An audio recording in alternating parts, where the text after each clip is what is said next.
Scott, thank you for coming in. We've been discussing various aspects of what's next for Ukraine, including, as you just heard now, the prospects of negotiations. I think Mark's taken the position that you did in the article you wrote for Consortium News, that Russia is not interested anymore. They were at the beginning of the war, but that's gone. And we have talked about the political ramifications in Europe. And what we haven't discussed yet is the looming, in great detail anyway, looming Russian offensive. Give us your generalized view of what you see coming next in this next phase of the war. We're in the total Russian victory phase. Russia has been slow to start. The West has never fully comprehended what the special military operation meant. We tried to mirror image our way of fighting war, especially using the 1991 Gulf War as an example. Total war up front. We never understood how the Russians felt about Ukraine. We mocked Putin. We mocked every Russian who spoke about the sense of a Slavic brotherhood, why they wouldn't go in full speed. And we've pumped tens of billions of dollars of military assistance and financial assistance, sustaining a Ukrainian government that should have collapsed sometime late spring, early summer. Russia now it's like a very heavy ship. Trying to get a ship to change its direction is difficult. And yet we've succeeded in getting Russia to change its direction. And I think it's all over except the death, the shouting, the destruction, the screaming, the blood, the tears. But it's going to happen. It's inevitable. Russia made its point clear back in December. And I just invite everybody to reread the draft treaties that Russia put on the table on December 17th, NATO and the United States. These were draft treaties. These weren't suggestions. These weren't haphazard thoughts. This wasn't Lavrov scribbling something down on a napkin at midnight. These were well-coordinated, well-thought-out positions by Russia that said, you have pushed us into a corner, and this is it. This is our final go. You want to avoid a war? Right here. And they told the West, read this, sit down, discuss this. Let's talk this seriously. If you don't, it will be a military technical solution. Now, that's just Russian for war. But again, the Russian war was a SMO, the hands behind the back. We ignored them. Russia's never taken those proposals off the table. Those proposals, I believe, are the end game. This is why I don't believe there's going to be this cold peace. I don't believe there's going to be a Western Ukraine. If Russia allows a Western Ukraine to survive after this, then Russia has lost the war. If Russia allows a cold peace to survive after this, then Russia has lost the war. Russia's victory is the treaty they put on the table in December, a new European security framework that respects Russia's national security interests, respects the fact that Russia has a legitimate interest in what goes on its borders. The difference between today and what happened during the Soviet times in terms of counterinsurgency is called Chechnya. The Russians know how to win counterinsurgency campaign. They have done it. Chechnya is the example. If anybody had looked at Chechnya back in the 1990s, they would have said that it's far worse than anything that exists in Western Ukraine in terms of hatred of Russia, violence, etc. Look at Chechnya today. That is Western Ukraine in the future. Russia is going to destroy the Banderists. Russia is going to crush the Western Ukrainian nationalism. That is the only way Russia gets victory, and the only people to blame are the West. This is not Russia's fault. Russia didn't want this war. Russia was looking for a peace on the 1st of April that would have been very unsatisfactory to Russia. Very unsatisfactory because it would not have resolved any of the issues. That's how much Russia wanted to avoid the war that's getting ready to happen. This is a slow mobilization. Russia is slow to anger, but we talk about the hatred that Western Ukrainians feel towards Russia. I'm not going to say that Russia hates yet. But I keep rereading Rick Atkinson's trilogy about the American Army in World War II, and they talk about how this conscript military of people that really didn't want to fight. They weren't true believers in taking on Nazi Germany and all. These are guys who wanted to stay home, work, live with their families, but they got mobilized. Then they went to North Africa and they got jerked around. A Battle of Kasserine Pass and incompetent leadership. Then they went to Italy and they got blood. By the time they landed in Normandy, this was an army that was ready to kill, wanted to kill, because they recognized that killing Germans was the only way to get home. I think Russia is getting to that point right now. They're tired of this game. They're tired of this, what the West is doing. They're tired of the lies. They're tired of the deceit. And they're getting to the point where they're ready to kill, because that's the only way this gets resolved. And this is a horrible place to be in, because it means just that. People are going to die. The people of Ukraine right now are suffering like they've never suffered before. And that suffering is not going to end. And people will talk about, Tony, I respect you, but there's not an iron curtain. It's a rusty curtain. It's a corrupted curtain. The Iron Curtain is when everybody is unified. The Iron Curtain is when you have European unity speaking together in a concerted voice. There is no European unity. I agree. And whatever they're constructing is collapsing even before they get it up. The foundation is rotten. I mean, you think the French and the Germans, they're starting to wake up that the enemy isn't to the east. The enemy is to the west. It's not the Russians that are destroying their economy. It's the Americans destroying their economy. The Americans are stealing their industries, jacking up prices, destroying everything. And only now are they starting to wake up. The rest of Europe has woken up too. The only people that are unified are the lemmings that live in Poland and the Baltics, who seem all too content to be running towards the Russian cliff. And that sooner or later, I think that the rest of Europe is going to just say, go, run, jump off the cliff. We're not joining you. There is no European unity. And the Russians, and again, Russia did not want this situation. Russia didn't ask for this. This was not a Russian objective. Vladimir Putin is not sitting there in the Kremlin at night saying, how can I destroy Europe? This is not a master Russian plan. This is European incompetence writ large. This is American ignorance. This is a combination of the collective lunacy of the West playing out in real time. So, the only thing that's disconcerting about all this is because of the incoherence of the Western approach. It's hard for us to say, what does the West want? That's the one thing. We know what Russia wants. There is no question about Russia wants. They want a new European security framework that protects them from the vagaries of the West. What does the West want? We don't know. That's the problem. They cannot articulate this. They certainly don't want peace, because they could have had that.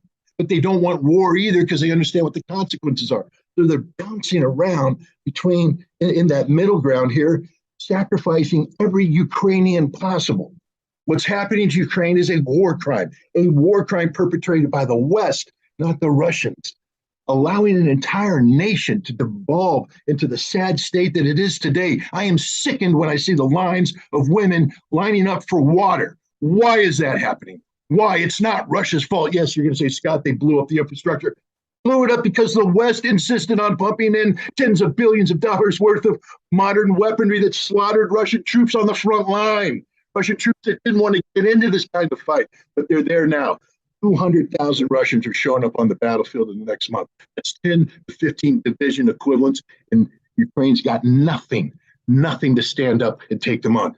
Russia is getting ready to steamroll. The day of the soft approach is over. God help the Ukrainian troops that are in front of them, because they're all going to die. Sorry, you wake me up at this early in the morning, Joe. You're going to get some emotion. I don't know. Well, you'll be like afternoon after you've had some coffee. At least I think you made yourself clear. Mark, you're in Russia right now. What do you think of what Scott just said?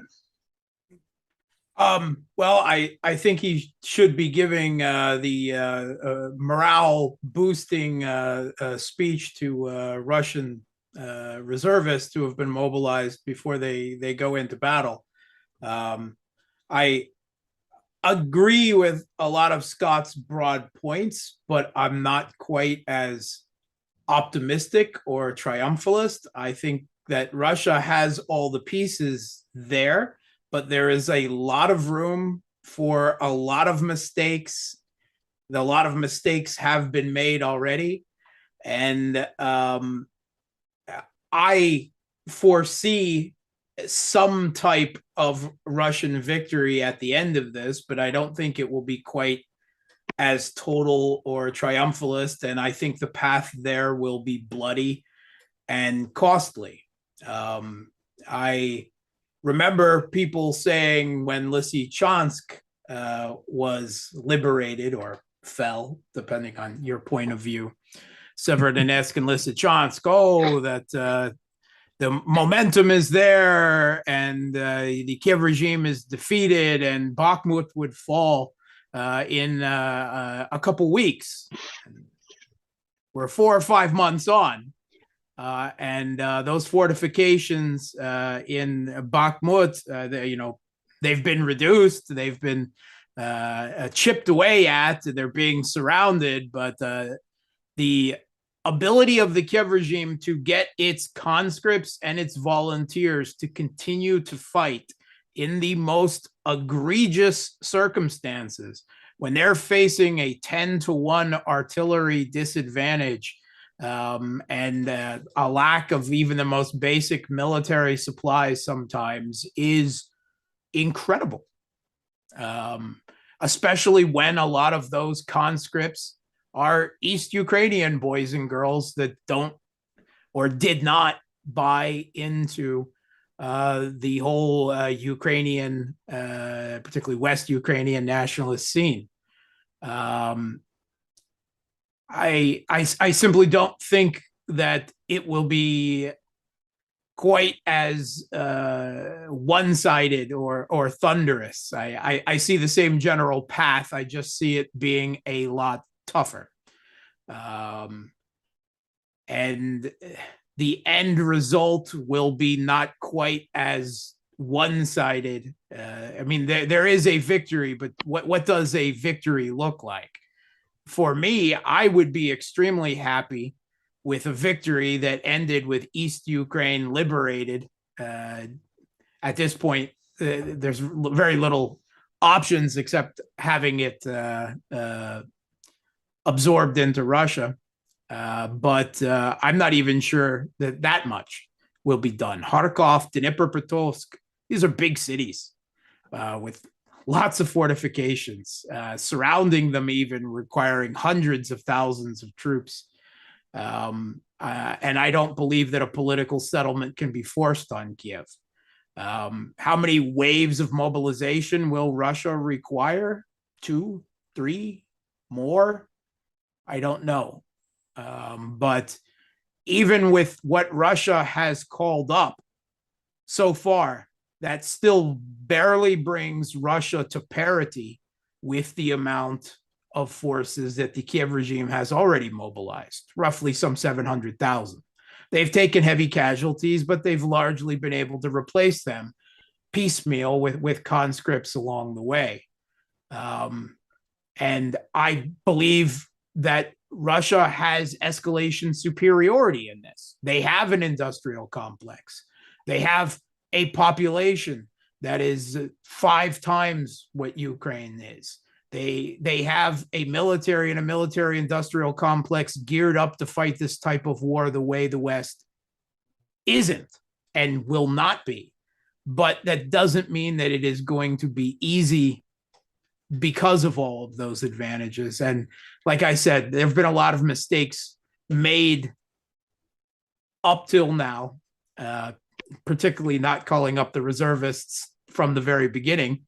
But there will be mistakes made in the future as well. I think that the biggest mistake was made in those first 7 months of the war, when Russia was not prepared to fight the war fully as a total war on Ukrainian infrastructure. And I think that when Mark speaks about the valiant defense of the Ukrainians and the very, very slow advance through the central Donbass war front. I think we need to say, in all fairness, that most of that period of time, Ukraine still had pretty free passage of munitions, weapons and ammunition to the front, with the exception of a few well-publicized, if you like, raids on trains coming through. It was an open passage to the front. That's no longer true. The war on Ukrainian infrastructure, which really has only been going for 3 or 4 weeks now, is progressively wearing down Ukrainian capacity to resist. So it's a different war now. I think I'm probably closer to what Scott was just saying than to what Mark was just saying on that. And on the point whether Russia has to occupy all of Ukraine, certainly Russia could occupy all of Ukraine at the end of this war. And certainly they could impose a sort of draconian policing of the whole of Ukraine to suppress the Bandera rights in a very effective way. That may be the outcome, or there may come an opportunity for peace at something less than that. I have an open mind on that. Let me just, if I can just say some, Mark, here's my issue. I know mistakes were made. You know mistakes were made. We all know mistakes were made. And we also know that the Russian military is continuing to make mistakes. They're not perfect. We need to knock them off the 10-foot tall pedestal and understand that it's not. But the Soviet military wasn't perfect either. They had the debacle of the Winter War. They had the debacle of the 1941 campaign. They had the debacle of the 1942 campaign. They had the debacle of 1943 up until the point they launched this massive counterattack, which in itself was a horribly inept, sloppy approach that achieved victory only at great cost in Russian lives and equipment. And they continued to be sloppy all the way up until the end of the war. Mistakes were made on a daily basis by the Soviets, but they had momentum on their side. And this is what I'm saying. On the front line now, let me build up on what Tony said. I talked to Abdi Aladinov the other day. I don't know what you think about him, Mark. I know he's a Chechen. I know he's got issues and such like that. But he's a combat leader. He's on the front line, and his troops were the ones responsible for the liberation of Severodonetsk, or at least participated in the liberation of Severodonetsk, etc. When he speaks of listening to the radio traffic of the troops in front of him, he says you don't hear Ukrainian. You hear English, you hear French, you hear Polish, a lot of Polish, an awful lot of Polish, as if the only people they're fighting right now are the Polish mercenaries, thousands of them, tens of thousands of them on the front line. So I would say that these conscripts that you speak of, and again, applaud the courage of the Ukrainians who continue to fight under horrible conditions. But I don't think the conscripts are the ones that are doing the bulk of the fighting anymore. I think they hold the line. I think they're used to plug the gap. But the hard fighting is done by non-Ukrainians or Ukrainian troops that have been trained and equipped by NATO, not these rapid mobilizations of conscripts. And as Tony said, the day of the free ride, meaning all that equipment just flows from the border with NATO to the front line in relative freeze. That's over. That's done. So when I look at force strength ratios, I see Ukraine burning. Its burn rate is quite high. Its replenishment rate is quite low, and there's nothing out there that says that's going to change. The Russians, meanwhile, yes, Bakhmut hasn't fallen yet, but what did we expect? Russia went in with insufficient military resources. We know this now. This is why the 200,000 wasn't sufficient. This is why the Ukrainians were able to launch their counteroffensives in Kharkov and in Kherson. And only now are the Russians consolidating these defenses. They brought in 87,000 of the mobilized, and they've used them to plug the gaps. So yes, I would say that there's a relative parity that's been achieved on the battlefield now. And left to its own devices, Russia would grind through a very slow, laborious, bloody victory with the resources it has now. 10 to 15 division equivalents are showing up on the battlefield, and Ukraine's got nothing to replace it. nothing to counter it, nothing. They're getting weaker while the Russians get stronger. I don't know what the Russians have in plan. I don't know what they're going to do with these troops. I don't think they're going to plug the defenses because that's already been done. I think these troops are going to go on the attack. And I think the attack, you don't have to be too creative. Even a silly Marine like myself can come in and say that once we punch through the Ukrainian defenses, they've got no major reinforcements out there to meet us. And those that they do bring up, we will destroy piecemeal with artillery and air power. Meanwhile, Ukraine, the country, is shutting down. Ask me what the desire of defending Kharkov to the death is on the part of the Ukrainian civilians that are there freezing to death right now. What is their desire to die for the motherland? You don't have to take Kharkov. You just have to surround Kharkov. And well, I thought I had silenced all these phones, but I didn't. But there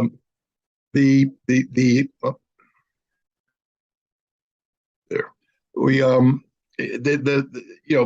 I think that this war is going to be very bloody, very violent. It's going to boggle the mind of everybody in the civilized West, because as bad as Ukraine's been up until now, it's going to get worse. It's going to get worse on a scale that we're not accustomed to, because when the Russians break free, I just bring up, all I can envision, Mark, is the destruction of Army Group Center in 1944, the Germans holding that line, then boom, the Russians have broken free. And then it's over. They're running, they're getting slaughtered. There's not going to be Russians taking prisoners. They're not going to shoot prisoners. They're not going to execute them like the Ukrainians have. They're just not going to take them. They're just going to roll over them. As you run away, you're going to get machine gunned down. As your vehicles move, they're going to be blown up. The Russians are just going to keep moving, keep the momentum, because this is what they've realized. You can't be nice to the Ukrainians anymore. There is no nice. There is no soft approach. It's the hard approach. It's the destructive approach. And if the Russian generals aren't thinking this, if this isn't in their minds, and they've been to the schools, I know their schools, I've studied their schools, I know their doctrine, I know what they've been taught. If they're not doing this, Mark, then what do we got? Then Russia deserves what it gets. It's going to get defeat, because the only way to victory for Russia is to accomplish that new European security framework. Anything short of that is a loss. Russia didn't do all this just to have a cancerous, banderist Western Ukraine sitting there, creating the potential for forever war. Russia didn't do this to strengthen NATO. Russia didn't do this to consolidate European will. Russia did this for a new European security framework, which requires a new dynamic, which can only be won by the most decisive victory possible against Ukraine. There can't be a viable Ukraine after this. Whatever exists has to be something defined by Russia, not by the Ukrainians. Will Kiev be captured? I don't think so. I think what will happen is Russia will appoint a new government in Kiev. And that new government will be the one directing surrender and overseeing this. And then, we'll see again. Western Ukraine. I only brought up the Chechen model because I'm saying that Russia does have a model of successful counterinsurgency under very difficult conditions. I'm not saying that's what Russia's going to do in Western Ukraine. I don't know, because Western Ukraine is going to require another phase of mobilization. See, I think Russia can achieve a decisive military victory with the mobilization it has. I don't think Russia can achieve the pacification of Ukraine with the current mobilization. There's going to have to be another mobilization. And are the Russian people up for that? We don't know. I mean, these are big questions. Has Putin prepared? You're right. The speech I'm giving right now is a speech the Russian generals should be giving to their troops, and Russian politicians should be giving to the Russian people. Where is this? Where is the Roosevelt moment where Putin stands in front of the crowd and tells them, we are at war. Get ready for war. Tighten your belts. Gird your souls. Get the women out there singing songs. I want the death dirges sung everywhere because we're going to die for Russia. There's not that. There's this very calm, everything's okay. Everything's not okay, guys. It's not okay. The West has mobilized incoherently, but they have mobilized. And if Russia doesn't mobilize in return, it's going to be sloppy. That's why I in my heart of hearts, I look at all the pieces are there for a Russian victory. All the pieces are there. The question is the Russian chess masters going to show up and start moving them, or are we going to get, the third grader coming in just, moving around? I'm hoping that the chess masters show up and I don't mean that because I'm desperate for a Russian victory. I'm not. I'm desperate for peace in Europe. And unfortunately, the only path to peace right now is a Russian victory, because other than that, this is a problem that's going to go on, as Tony alluded to. This could go on for decades, and that's not a good thing when you have nuclear weapons. You can't leave this thing unresolved with all these nuclear weapons out there, especially when we're not negotiating like we should be. I mean, I wish William Burns the best of luck in getting the Russians back to the negotiating table. But as Mark and Tony both have alluded, there's no trust. An important part of arms control is the concept of trust, but verify. You can't verify that which you don't trust. And the United States and Europe they're no longer deserving of trust. They've lied on everything they've ever done when it comes to Russia. And the only way they're going to stop lying, frankly speaking, is to be defeated. Now, I don't mean America surrenders. I personally wouldn't allow that to happen without giving my life. I'm not going to let my country be defeated to that level. But America has to realize that the day of the American singularity is over. And it's not Russia that's going to have to make them realize that. It's Europe. Europe's going to have to grow up and recognize that this war is being fought for the sole benefit of the United States. That the United States is not only willing to sacrifice the last Ukrainian, but to the last German factory, the last French factory, the last Italian factory, that we're willing to gut Europe for our own benefit, because that's what's happening. We are literally gutting European industry. We are gutting the European economy to our sole benefit. And Europe needs to wake up and recognize that. And when they do that, Europe will be willing, I believe, to sit down at the table and work with Russia to get this new European security framework, inclusive of something that replicates the ABM Treaty, something that replicates the INF Treaty, something that, more importantly, replicates the Conventional Forces in Europe Treaty. The idea of demilitarizing Central Europe. Imagine that. We did it once. We could have done it again, except NATO fumbled it. NATO said, now we're going to let the Baltic republics join us, and their militaries won't be counted as part of this CFE treaty, which is insanity for Russia. The new European security framework, I think, is actually the pathway to peace, not only in Europe, but to create a sense of stability around the world. Maybe it's an example that China could look to with Taiwan. Who knows? But it isn't going to happen unless Russia wins militarily and Europe begins to decouple itself from the United States politically and economically. Yeah, well, I think there's a lot of truth in that. And I think that there's a lively debate going on in Russia where one hears, obviously in a Russian accent and using Russian terms, the sorts of arguments that Scott's been giving us right now. Putin, of course, has been the guy in the middle. Peskov is wringing his hands, trying to sort of ride the tiger through all this. Russia is becoming more nationalistic. I think it has to now.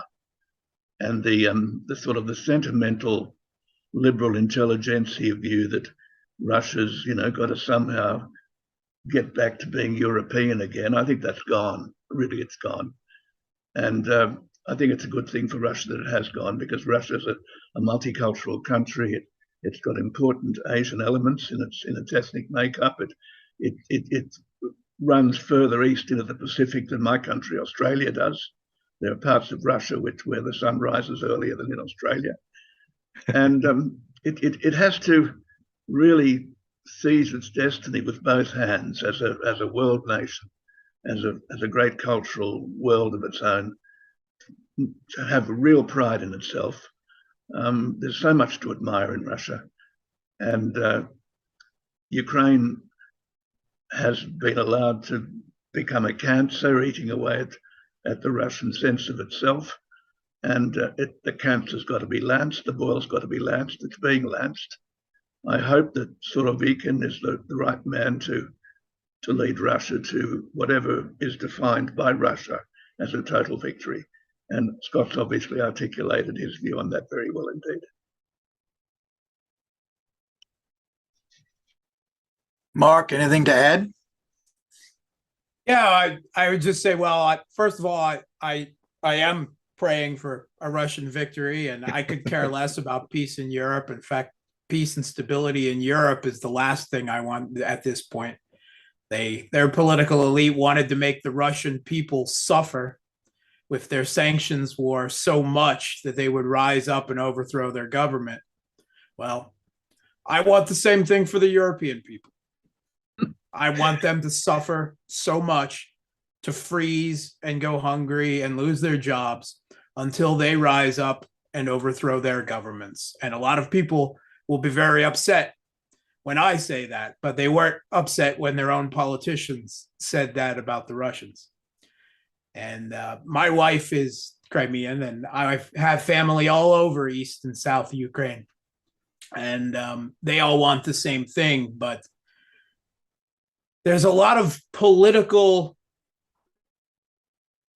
concern in Russia right now.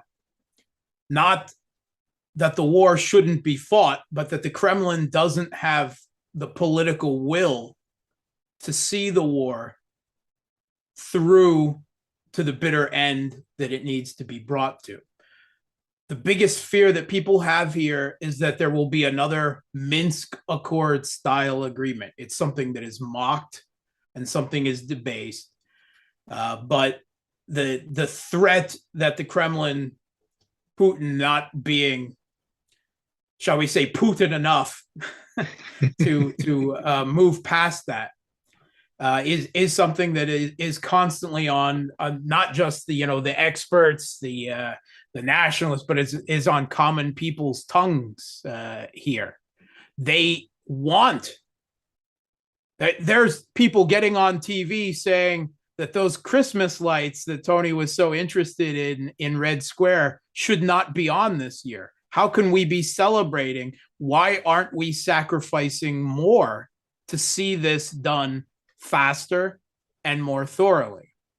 And there's a lot of sentiment of that here. I don't think that a Russian victory lies ahead without a total military taking, liberating of, and occupation of at least all of Ukraine up to the Dnieper and the south. And that's going to take more than 500,000 troops, which means there will have to be multiple waves of mobilization going forward. And I don't think that any end to this conflict can be brought about until the regime in Kiev is completely torn down. If it relocates to Lvov, fine. It can be hit with cruise missiles from the rest of Ukraine to Lvov from now to the end of infinity, as far as I care. But while Lavrov and Medvedev have both earlier said the words regime change, just this week, Peskov, whom Tony just alluded to, said that regime change wasn't in the plans in Kiev. And when I hear things like that, and when I see that Russia's still only planning on spending 5% of their GDP winning this conflict, when they're facing the entire, at least military stockpiles of the West, I still wonder if the Kremlin is taking this seriously enough and whether they're willing to see this all the way through to an end that will finally end it. I hope so.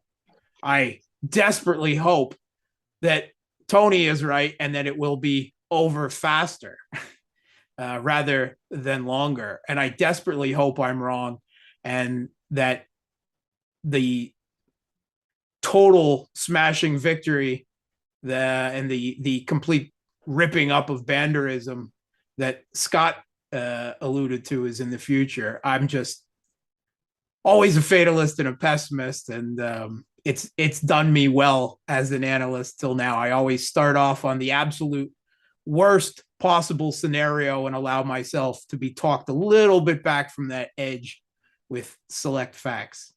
So I am I don't really believe in hope. I know where this ends. I just don't know if the Kremlin has the political will to see us through to there. And that is the only thing that could provide political instability in Russia, as if people start to feel that the Kremlin doesn't have that will. Because after Kharkov and after especially Kherson, where the Kremlin had just said, this is Russian land and these are Russian people, and then they're now seeing those Russian people being shot in the back of the head on the streets of Kherson by the cleansing operations. That upsets people here.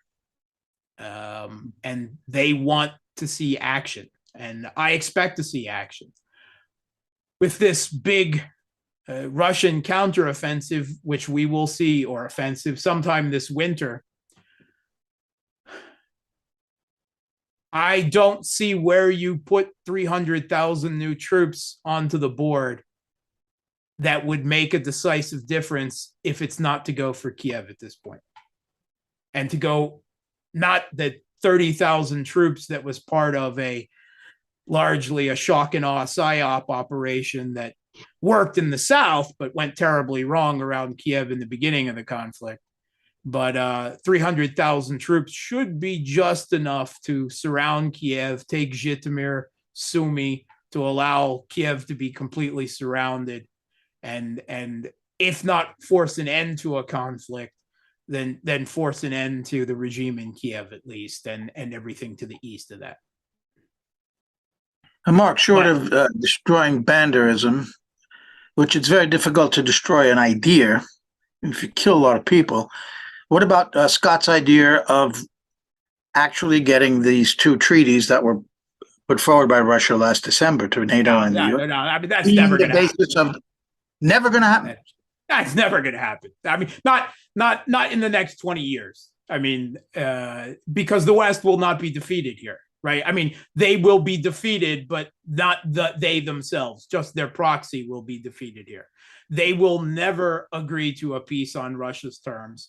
They still believe they have the right and the duty, the moral duty to be the world hegemon. That is intrinsic in the ideology of, and it's not just American exceptionalism at this point. It's Western exceptionalism, because the Europeans, the Australian political elite, they all have that same virus, that they truly believe in their own moral and political superiority at this point, that the world would be better off if it was run by them.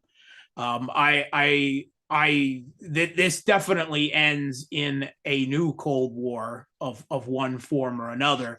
But of course, China and Taiwan is right around the corner. This is just a warm up for that. And we heard that just this week from U.S. Strategic Command, that this is a warm up for Taiwan and China. And the multipolar world, it's stillborn. It won't exist, because we're being pushed by the U.S. push here, the attempt to overthrow the government in Iran that's going on right now, the coming gigantic naval battles around Taiwan and the South China Sea, into a new bipolar world that Russia and China and Iran and everyone else feel themselves, despite all of their political and social and cultural differences, pushed together just to survive.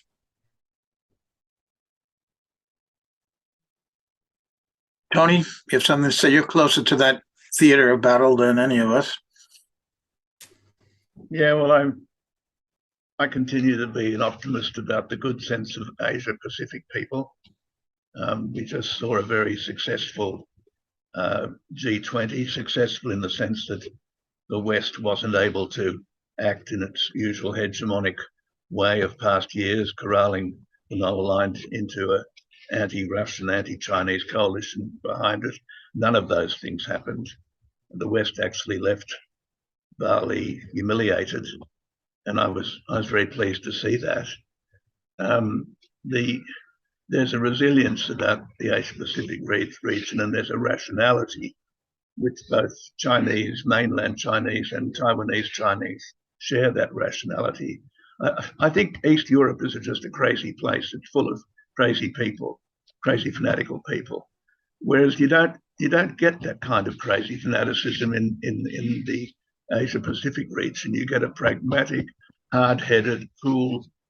Well, Singapore's the model, China's the model, South Korea's the model.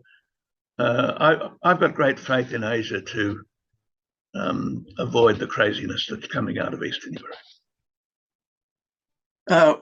Scott, you heard what Mark said, that he didn't think there's any chance of this treaty going through. And it would require the Europeans, as you said, to kind of break with the United States on this. So what is your response to what Mark said? Well, first of all, Mark's 100% correct if the current political and economic elite stay in power. They will never agree to this. This is why we're in the situation we are right now, because they're incapable of common sense. They're incapable of logic. They believe only in the pursuit of the American NATO singularity. The rules-based international order must be preserved at all costs. Mark, I'm not appalled. I applaud your bloodlust. I didn't realize you had that in you for the European people. I know what they were trying to do to Russia. I just didn't realize that you were so hell-bent on doing the same thing to them. And guess what, Mark? I think it's going to happen. This is, and what I mean by that is not this winter, but I think this is a multi-phased thing. I think Russia achieves its military victory, but political victory won't be achieved until next winter. Why do I say that?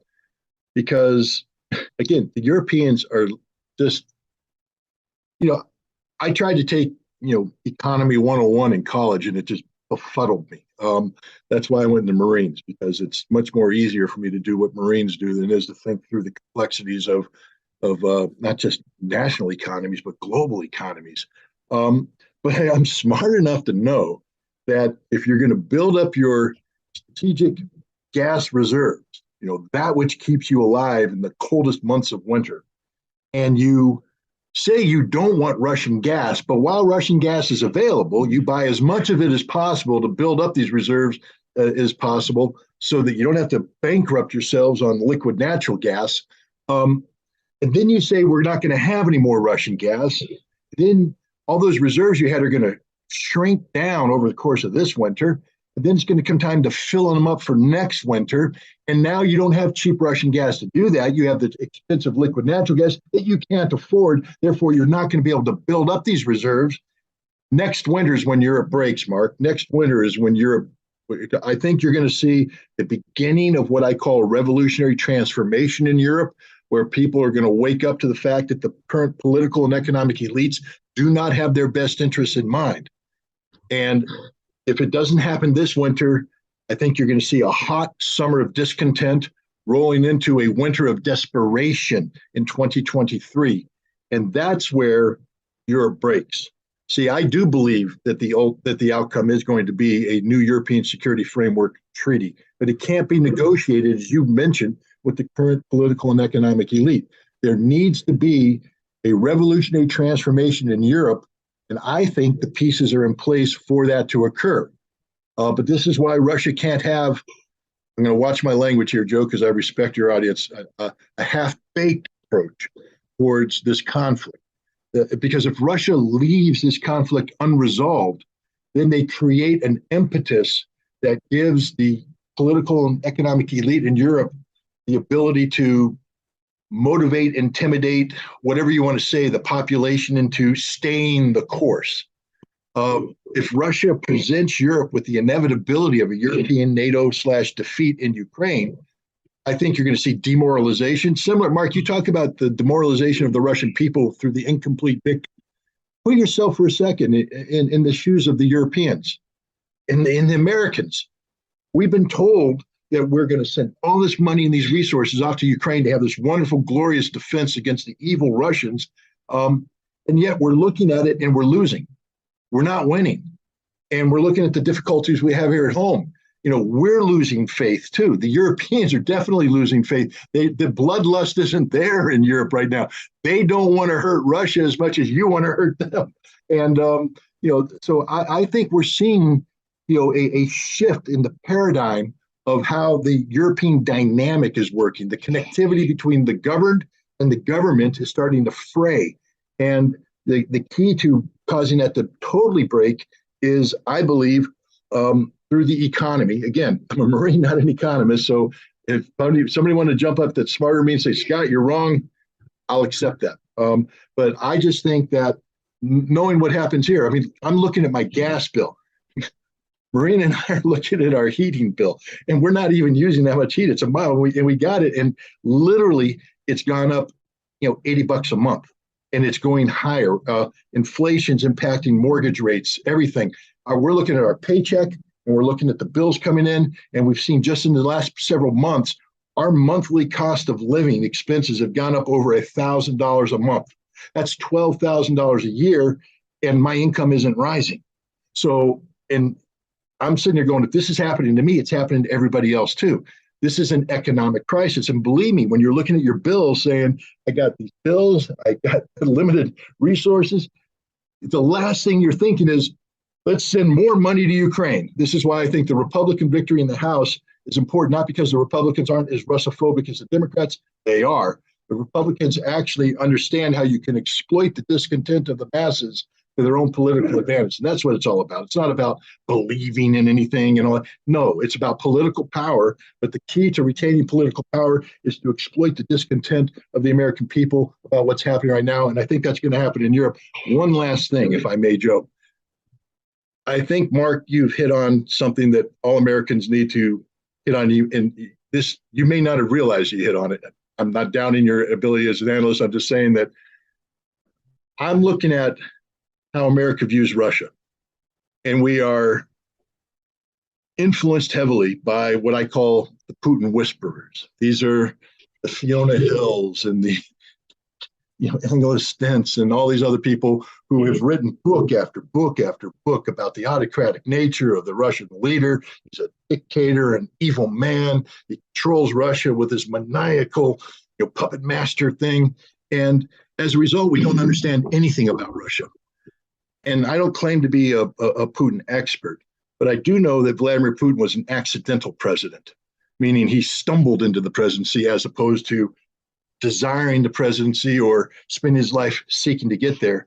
And I do know that he spent a lot of time, he inherited a mess, a Russia that was in not just economic freefall, but political freefall. The system of government of this massive country was complex, to say the least.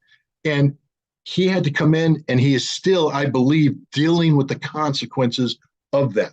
The idea that Vladimir Putin is this all-powerful dictator is just so far removed from reality, that there is a complexity to the Russian nation that we don't understand in the West. And because we don't understand it, sometimes we take a look at what we say is Kremlin indecisiveness, and we're unable to, because it confuses us. Because if Putin is this dictator, why is there indecisiveness in the Kremlin? How could there be indecisiveness? He's a dictator, for God's sake. Be Stalin-like. Put your fists down. Stomp your feet. Execute millions of people. Open up the gulag. Do something, Vlad. But he's not. Why? Because I think it's far more complicated than that. I think the relationship between the Kremlin and, for instance, the governors is far more complicated than we in the West could possibly understand. We don't understand the transition that took place from state-controlled industry to these joint stock industries that they have today, which function like a state-like enterprise, but there's a capitalist reality to it, meaning they need to actually make money. They can't just sit there and live off of the funding of the state. Russia is so complicated, so very complicated, that we don't understand it. And if we don't understand it, Joe, I've talked about this before. I've used this as my basic, simple Marine Corps mantra. If you don't define a problem properly, you can't come up with a solution. Because if you haven't defined the problem, what you're trying to solve isn't the problem. You're solving something, which means you're solving nothing. We can't define the Russian problem. We don't know what Russia is. We don't understand Russia. We don't know what makes Russia tick. We've simplified it into the form of one man, Vladimir Putin, who, yes, he's been in power for 22 years now, but Russia is far more than just one leader. It's more complicated. We don't understand it. So we hit all the wrong levers. And the danger here is because we don't understand Russia, when Russia starts to coalesce into something that's different politically in terms of their center of motivation, et cetera. This is why I listen to Mark very carefully, because he's there. He has his finger on the pulse. And I'm very interested in what's happening inside Russia right now, because I think because we don't understand what Russia was, I'm talking about even as recently as last year, we can't understand it. We can't define this transformation that's taking place in Russia, because there is a transformation taking place in Russia. It divorced itself from the West. This 20 to 30% of the Russian economy and the Russian population that were intertwined with the rest, that divorce is almost absolute now. And there's a war, I believe, going on inside Russia for these people to just say, are they going to pivot to the East? Are they going to become a political opposition? Are they going to try and gravitate back to the West? And I think there's a war inside Russia right now to win these people over one way or the other, but we don't understand that conflict. And then when this internal conflict is resolved, there's going to be this new Russia that we still won't understand. And if you don't understand Russia, how can you sit down and negotiate with Russia? This is one of the big problems I think we have in the West right now is we don't know Russia. We don't understand Russia. Therefore, we don't know what to do with Russia. Mark? I just want to quickly say that despite being an old leatherneck, I think you sell yourself short. I think you have an infinitely higher degree of understanding of the Russian economy, of global commodity and markets and global trade and economics in general than anyone in the Biden administration does. Well, that's not a very high bar. Not saying very much, is it? That's a backhanded compliment if I ever heard one. So, Scott, you talked about a need for radical political change in Europe in order for this treaty to be accepted, except you need the United States to be part of this. These treaties were shared with NATO and the U.S., not with the European Union. So you would need the same political transformation in the United States, wouldn't you, radically?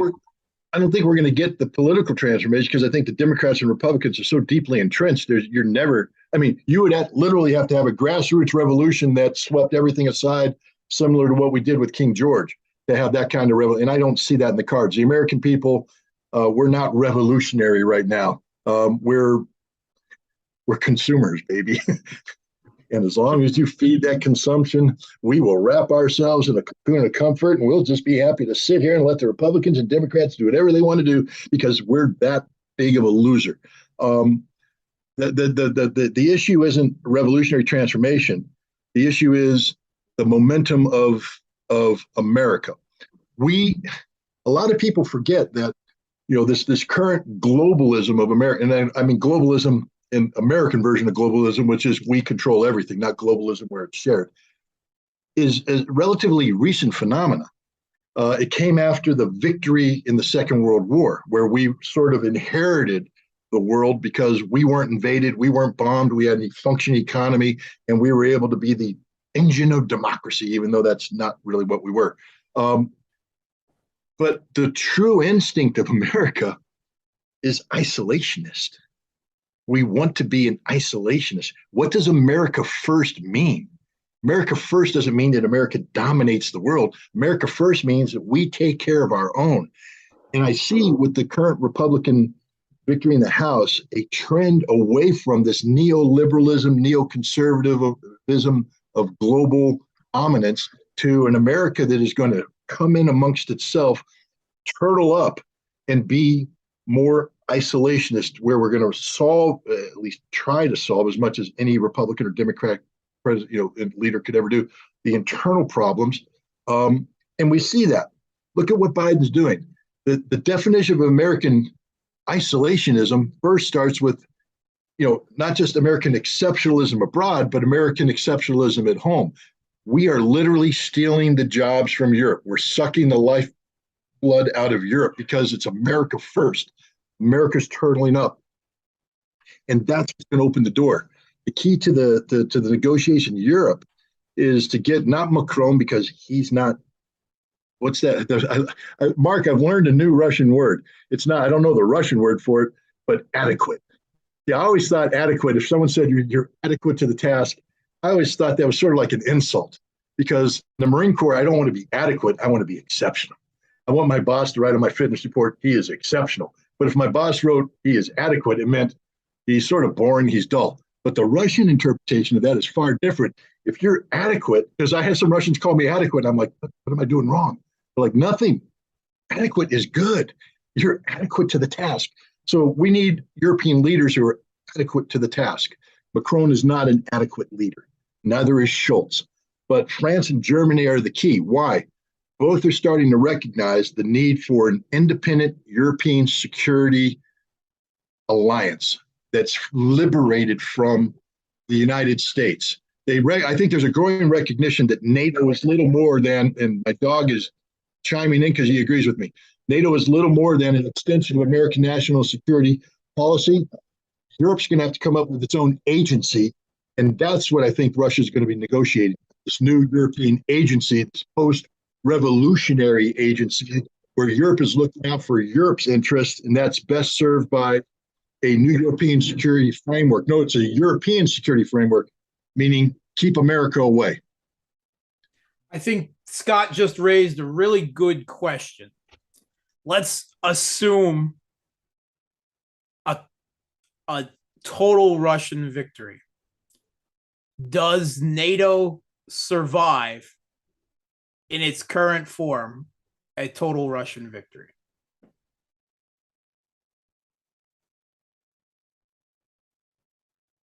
No. NATO is fracturing as we speak. NATO is falling apart. I mean, there's a greater chance, to be honest, of NATO members going to war with each other than there are of NATO going to war with Russia. I think there's zero chance of NATO going to war with Russia because everybody understands the ramifications of that. There's a huge chance of Greece going to war with Turkey, France joining the Greeks to fight the Turks. There's a big chance there. We see animosity between the Germans and the Poles. We see animosity between the Hungarians and virtually everybody. The Serbs are unhappy. Kosovo is still a cancer in the center of Europe that could explode. NATO unity, it's deeply fractured. This is why I say the greatest threat for war in Europe isn't Article 5. Read Article 5. Article 5 is a voluntary opt-in. There is no automatic, we line up the troops and suicidally march to the battlefield. Article 5 is, oh, you were attacked. We're going to consider whether or not we want to get involved, and maybe it'll be military, maybe it'll just be us saying, geez, you shouldn't have been attacked. Article 4 is the most dangerous article in NATO. Article 4 is where they get together and view outside threats. It's not about somebody attacking NATO, it's about NATO imposing its will militarily on an outside problem. This is why what happened with that S-300 missile landing in Poland is so dangerous, because Poland was talking about Article 4, Article 4, Article 4. Unfortunately, the adults in the room said no, because they know what the consequences are. Every time NATO's gone to war, it's been Article 4. Serbia, Article 4, Libya, Article 4, Afghanistan, Article 4. And if they go to war in Ukraine, it's going to be Article 4 because it's going to be about NATO imposing its a no-fly zone or a humanitarian corridor or something in Western Ukraine, which they are obligated to defend. That's the threat. So I don't think NATO survives. First of all, NATO is how can you survive the double defeat of Afghanistan? We're all so focused on Ukraine right now that we forget that just barely a year ago, NATO suffered one of the most embarrassing defeats in its history, Afghanistan. And the defeat didn't come from the Taliban beating NATO. The defeat came from America abandoning NATO. So there's a huge deficit of trust in NATO with the United States. And believe me, America is going to abandon NATO again, because now we've gotten NATO to plug into Ukraine. When Ukraine collapses and tens of millions of Ukrainians come pouring across the border, are they going to be coming to the United States? Or are they going to be coming to Poland, Romania, France, Europe? It's a European problem. And we're going to sit there and say, that's your problem, Europe. And Europe's going to go, but you caused this. You made this happen. You did NATO expansion. You told us it was all going to be okay. You told us you told us sanctions would work. And Europe's basically looking down and realizing that America is Voldemort writ large. We are Sauron. This isn't the United States. This is Mordor. I mean, you're throwing in all my Lord of the Rings and stuff just to be cool here. But the point is, America's evil. And Europe's recognizing this. I believe Europe is going to wake up to this fact that they're going to be left holding the bag. And that bag is, I don't know, I forget, I saw some, Mark, correct me if I'm wrong, to fix Ukraine right now, they're talking $350 billion in just basic infrastructure repair alone. And that number is going to skyrocket now. And so we're looking at over $1 trillion. I believe when this is all said and done, Ukraine is $1 trillion basket case. And that's just infrastructure. Then we have the political thing. What do you do? Because the nationalism has been injected mainstream into Ukraine right now, at least in terms of the government. And that nationalism linked to Banderist ideology. It's mainstream. People keep saying, where are the Nazis? Where are the Nazis? They're everywhere. The entire government's Nazi. The fact that the Ukrainians can execute Russian prisoners of war so egregiously, and nobody in Ukraine's going, time out, that's bad. Shouldn't be doing that. That's not what everybody's going, more, give us more. I mean, it's become a blood sport, Ukraine, to execute Russians, to torture Russians, to murder Russians. And it's not just the soldiers. Look what they're doing in Kherson, civilians. Man, we saw this in Bucha, but nobody wanted to admit it in Bucha. Everyone wanted to pretend it didn't happen. We wanted to blame the Russians, even though the evidence was right there in front of us. It's happening right now, writ large, and yet people still are saying, oh, no, Bucha was Russia. Oh, no, Bucha was Ukraine. It was the precursor to what's going on right now. Blatant, open slaughter of Russians, prisoners of war, civilians, etc., which is the mindset that these guys have. This is a corrupting influence. I mean, because say what you want about NATO. I mean, and I'm not a big fan of NATO, but NATO is still premised. It's a military alliance that is built on the backs of military professionals like myself, what I used to be. And I'm not going to sit here and pretend that I'm some fuzzy kumbaya singing peacenik. I'm not. You go to war against somebody that I'm involved in, I'm going to slaughter you. I'm going to kill you. I'm going to eviscerate you. I'm going to win the conflict. But I'm going to try to do it in compliance with the rules of war, the law of war, international humanitarian law. If you put your hands up, I take you prisoner. I bring you back. Yes, I'm going to give you a little rough treatment early on to get some intelligence out of you, but I'm never going to hurt you. I'm just going to make you think you're going to get hurt. Then I'm going to turn you over. You're going to get your medical care, your food. You're going to be put in a camp. You're going to be fed. You're going to communicate with your family. It's all going to be done right. That's how we fight war. Well, maybe not in Iraq. Well, maybe not in Afghanistan. Okay, that's how we used to fight war, but it's how we should fight war. The Ukrainians, it's a cancer. It's infecting NATO because we have American troops that are on the ground right now. I know we don't want to admit it, but we have American troops on the ground who are working with these people. We have Americans training these people, Europeans training, and the guys you're training are going to the front line and committing war crimes. They're committing war crimes. So you legally are now part of the problem. We're providing support that's being used to shell civilian infrastructure in Donetsk unapologetically. The Ukrainians don't even try to deny it anymore. They just keep pounding the rounds downrange. And we in the West are the same. This is infecting everything.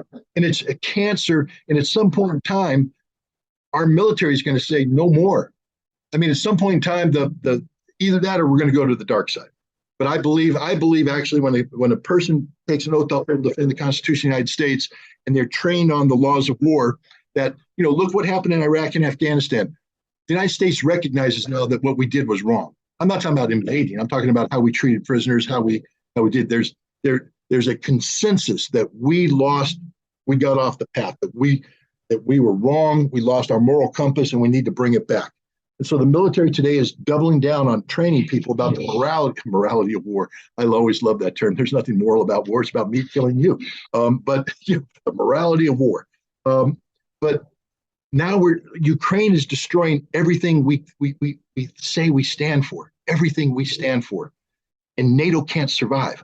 NATO is a military alliance, and the military is the key to that military alliance is the United States.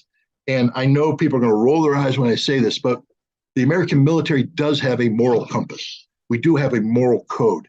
We do have principles. And what's happening in Ukraine right now is a frontal assault on all of that. And I have a hard time believing that we're going to come out of this conflict. After Afghanistan, after Ukraine, I don't think there's a NATO. I don't think NATO survives. I think Europe's going to say enough is enough. We need to find our own European security agency. And we come back to what I said about Macron. It won't be Macron. Macron's talked about it, but he's inadequate to the task. They're going to need an adequate European leader, which may arise after this revolutionary transformation, I believe, is going to take place between this winter and next winter. That answer your question, Mark? I just say one thing. Assuming a Russian victory, it's not the American or the European taxpayer that is going to have to pay to rebuild much of Ukraine after this is done. It's the Russian taxpayer. And in the more sober moments here, the question is raised, how the hell are we going to do that? $1 million question. I mean, this is where Putin, the leader, has to get up. And my understanding is on Crimea, when Russia absorbed Crimea, that was not budgeted, meaning it wasn't a strategic plan. You know, our 8-year absorption of Crimea plan where we set aside resources. It was absorbed and became a political problem because if you absorb Crimea, you take responsibility for Crimea and you got to fix it.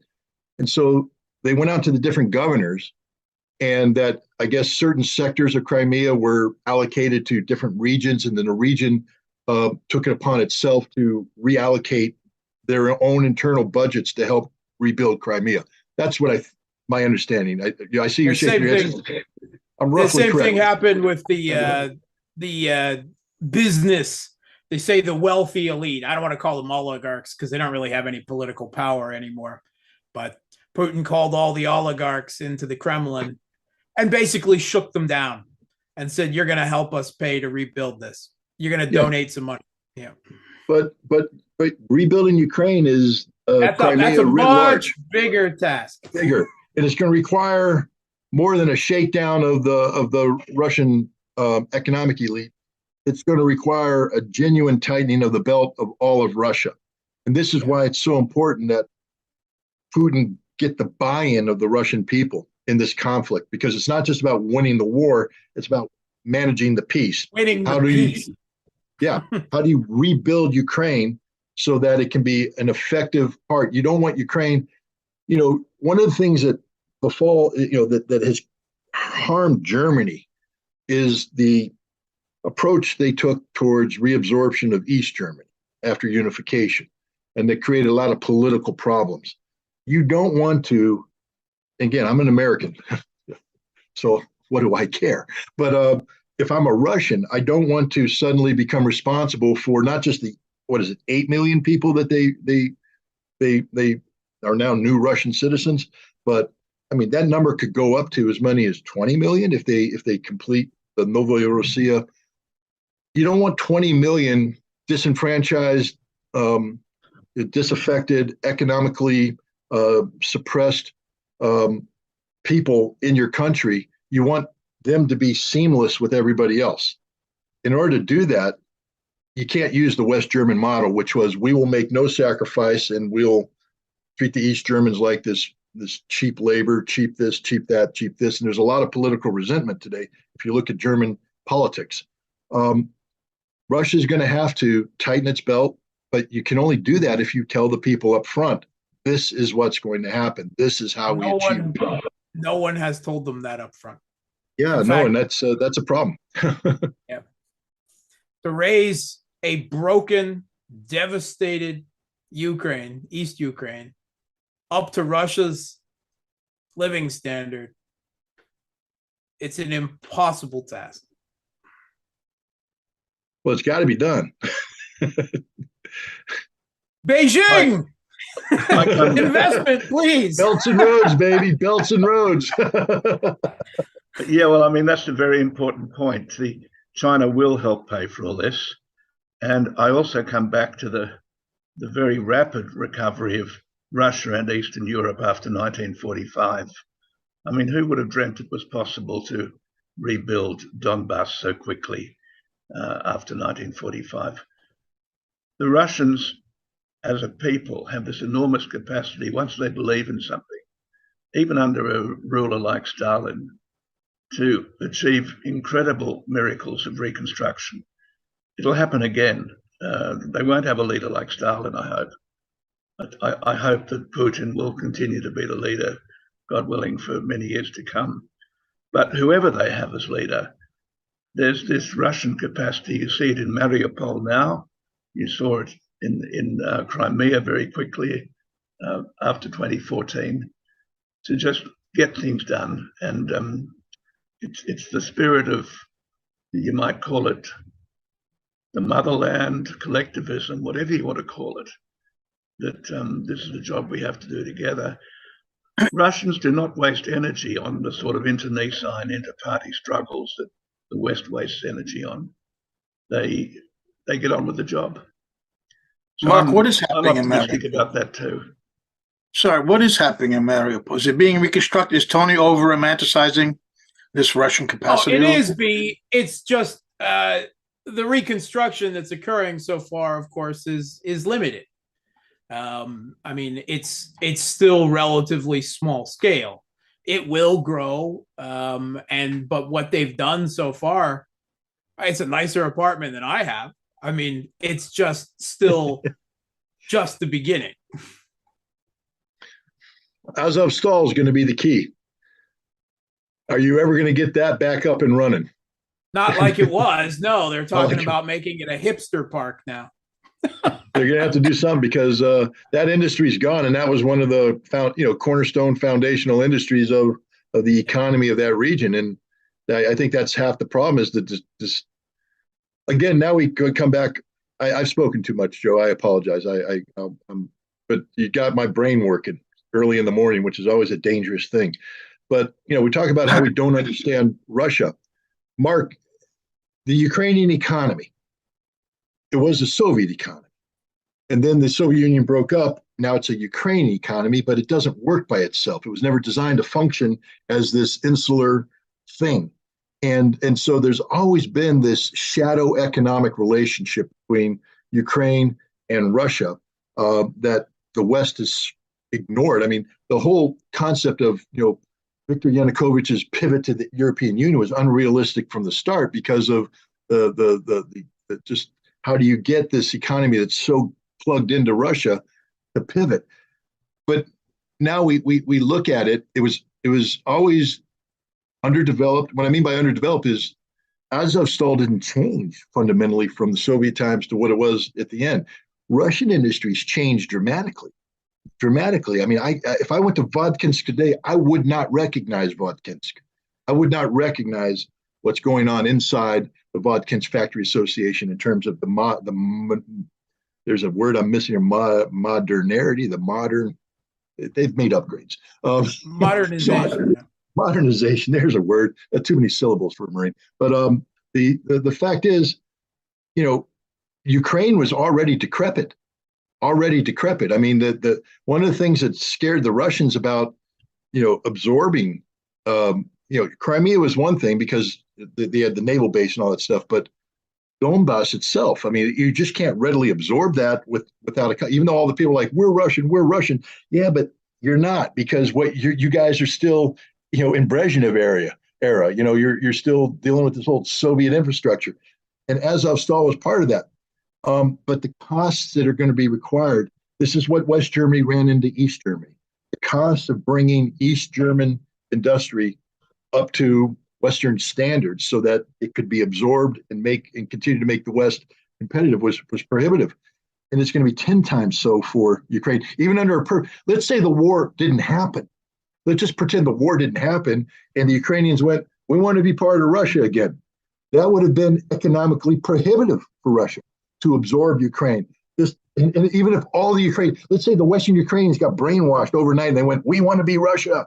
You still couldn't be, because Russia couldn't afford to absorb you because you were that bad off. And now we've taken that, which was untenable economically to begin with, and maybe we've done them a favor by bringing it down to zero We don't have to worry about converting ancient industry. You're just going to build it from the ground up. But how do you rebuild an Azovstal? How do you rebuild? Look what's going on. You brought up Dnipropetrovsk. Did I say that right? I stumble with that word sometimes. That's exactly what the Surkov clan and the finance ministry were saying in 2014. We can't take Donbass. You know how much it would cost to bring it up to Russian standards?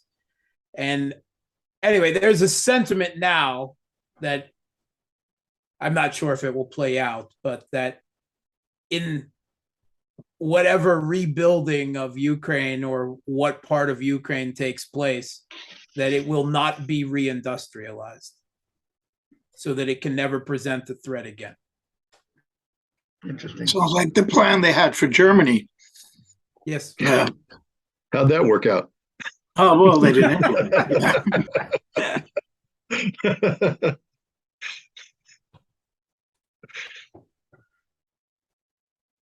I think on that note of humor, might call this a morning here in the United States, or an evening in Canberra, and an afternoon in Moscow. It was a tremendously interesting discussion. We only scratched the surface.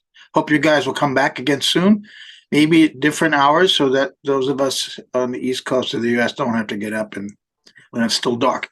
But I want to again thank Tony, Kevin in Canberra, Mark Sleboda in Moscow, Scott Ritter in upstate New York, Elizabeth Voss, who joined us from Fayetteville, Arkansas, and Kathy Vogel